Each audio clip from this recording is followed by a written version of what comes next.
Halo teman-teman, perkenalkan nama saya Angelin. Saya mahasiswa STL Eka Prasetya dengan NIM 2010101194 kelas 20.7 Prodi Manajemen dengan dosen pengampu Ibu Esti Pudiastuti SE.M.Si. Pada video ini saya akan membahas tentang teori pengambilan keputusan. Sebelum kita masuk pada teori pengambilan keputusan, kita akan mempelajari terlebih dahulu mengenai pengertian masalah. Karena dalam sebuah masalah sudah pasti ada pengambilan keputusan. Maka dari itu, masalah dan teori pengambilan keputusan sudah pasti saling berkaitan. Apa itu masalah? Masalah adalah adanya kesenjangan atau sebuah kondisi yang belum sesuai dengan yang diharapkan. Terdapat dua jenis masalah, yaitu satu, masalah sederhana atau simple problem. Ciri-cirinya adalah berskala kecil, berdiri sendiri atau kurang memiliki hubungan dengan masalah lain, tidak memiliki konsekuensi yang besar dan pemecahannya tidak memerlukan pemikiran luas dan mendalam.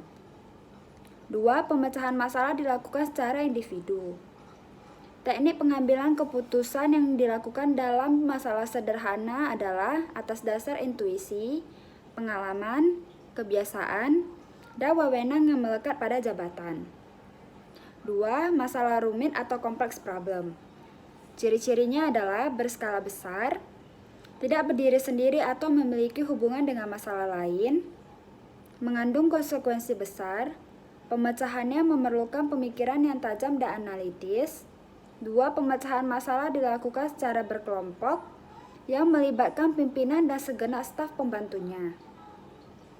Jenis masalah rumit adalah masalah struktur dan masalah yang tidak terstruktur. 2 jenis masalah rumit. 1. Masalah yang terstruktur.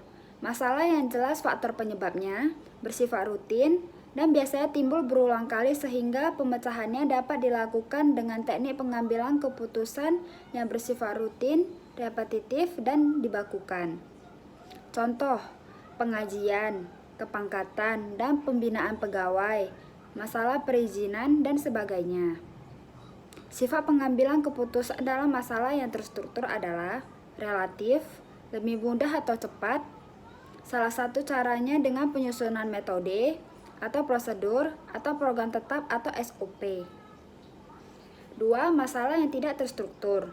Definisinya adalah penyimpangan dari masalah organisasi yang bersifat umum, tidak rutin, tidak jelas faktor penyebabnya dan konsekuensinya, serta tidak repetitif kasusnya. Sifat pengambilan keputusan dalam masalah yang tidak terstruktur adalah relatif lebih sulit dan lebih lama. Diperlukan teknik pengambilan keputusan yang bersifat non-programmed decision making atau keputusan yang diambil pada permasalahan yang unik atau belum pernah terjadi. Bagaimana cara menyelesaikan masalah? 1. Mengidentifikasi masalah secara umum. 2. Menemukan bukti dari masalah. 3. Mencari penyebab masalah. 4. Mempertimbangkan berbagai cara untuk menemukan jalan keluar dari masalah. 5. Pilih jalur yang mudah untuk penyelesaian masalah. 6. Periksa dengan penyelesaian. Setelah mempelajari tentang masalah, maka kita akan masuk ke teori pengambilan keputusan. Pengertian pengambilan keputusan. 1. Menurut Charles Artery, pengambilan keputusan adalah pemilihan alternatif perilaku atau kelakuan tertentu dari dua atau lebih alternatif yang ada. 2. Menurut S.P. Siagian, pengambilan keputusan adalah suatu pendekatan yang sistematis terhadap hakikat alternatif yang dihadapi dan mengambil tindakan yang menurut perhitungan merupakan tindakan yang paling tepat. 3. Menurut James A.F. Stoner, pengambilan keputusan adalah proses yang digunakan untuk memilih suatu tindakan sebagai cara pemecahan masalah. Apa sih fungsi pengambilan keputusan? Pengambilan keputusan sebagai suatu kelanjutan dari 1. Pangkal dari semua aktivitas manusia yang sadar dan terarah baik secara individual maupun secara berkelompok, baik secara institusional maupun secara organisasional. 2. Sesuatu yang bersifat futuristik atau menyangkut keadaan masa yang akan datang yang efeknya berlangsung cukup lama. Tujuan dari pengambilan keputusan. 1. Tujuan yang bersifat tunggal terjadi apabila keputusan yang dihasilkan hanya menyangkut satu masalah. Artinya, sekali diputuskan tidak akan ada kaitannya dengan masalah lain. 2. Tujuan yang bersifat ganda terjadi apabila keputusan yang dihasilkan itu menyangkut lebih dari satu masalah. Artinya, bahwa satu keputusan yang diambil sekaligus memecahkan dua masalah atau lebih, yang bersifat kontradiktif atau yang bersifat tidak kontradiktif. Tahap-tahap dalam pengambilan keputusan. 1. Mendefinisikan masalah secara jelas dan mudah dimengerti. 2. Membuat daftar masalah dan menyusunnya secara prioritas. 3. Mengidentifikasi setiap masalah. 4. Memetakan masalah berdasarkan kelompoknya, dan selanjutnya diikuti dengan menggunakan model atau alat uji yang dipakai. 5. Memastikan bahwa alat uji yang dipergunakan tersebut telah sesuai dengan prinsip-prinsip dan kaidah-kaidah yang berlaku secara umum. 4 tahap dalam pengambilan keputusan menurut Simon. 1. Intelligence adalah proses pengumpulan informasi yang bertujuan mengidentifikasi masalah. 2. Design adalah tahap perancangan solusi terhadap masalah. Biasanya pada tahap ini dikaji berbagai alternatif pemecahan masalah. 3. Choice adalah tahap pengkajian kelebihan dan kekurangan dari berbagai macam alternatif yang ada dan memilih yang terbaik. 4. Implementation adalah tahap pengambilan keputusan dan melaksanakannya. Informasi dalam pengambilan keputusan. 1. Intuisi. 2. Pengalaman. 3. Fakta. 4. Wewenang. 5. Rasional.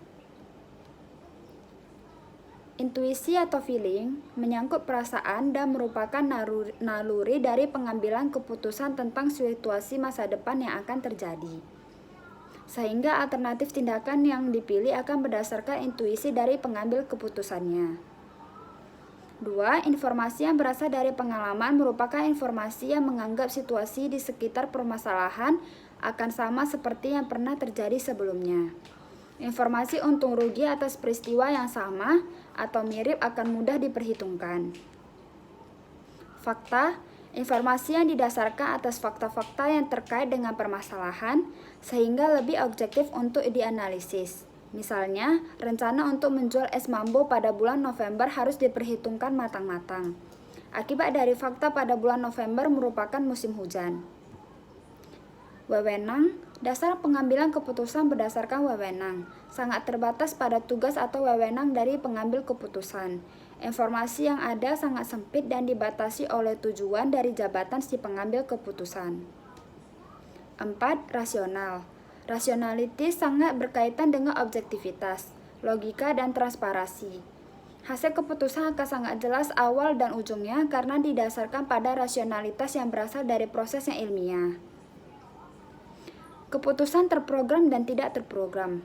Dalam teori pengambilan keputusan, ada dua jenis pengklasifikasikan keputusan. 1. Keputusan terprogram. Keputusan terprogram dianggap suatu keputusan yang dijalankan secara rutin tanpa ada persoalan-persoalan yang bersifat krusial. Karena setiap pengambilan keputusan yang dilakukan hanya berusaha membuat pekerjaan yang dikerjakan berlangsung secara baik dan stabil. Contoh pekerjaan yang dilaksanakan dengan rancangan SOP atau Standard Operation Procedure. 2. Keputusan yang tidak terprogram. Menurut Ricky W. Griffin, menyatakan bahwa keputusan yang tidak terprogram adalah keputusan yang secara relatif tidak terstruktur dan muncul lebih jarang daripada keputusan yang terprogram. Contoh kasus-kasus khusus, kajian strategis, dan berbagai masalah yang berdampak pada besar bagi organisasi. Model pengambilan keputusan terdiri atas dua, yaitu 1. Model atau teori normatif, 2. Model atau teori deskriptif.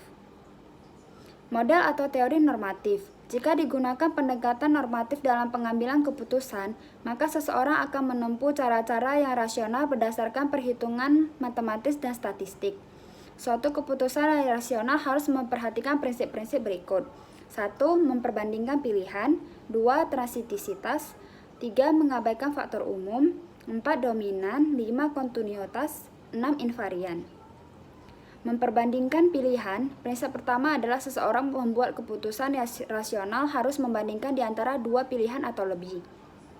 Biasanya dilakukan dengan membuat daftar urutan pilihan, termasuk sifat-sifat penting yang dimiliki oleh masing-masing. Setelah itu seseorang akan menentukan satu pilihan yang terbaik atau mungkin semua pilihan. Tidak menunjukkan perbedaan yang signifikan sehingga ia boleh memilih alternatif yang mana yang dikehendaki. 2. Transisitas. Prinsip ini mengatakan bahwa jika ada 3 pilihan misalnya A, B, dan C, A lebih disukai daripada B dan B lebih disukai daripada C, maka A adalah paling disukai di antara kedua pilihan tersebut.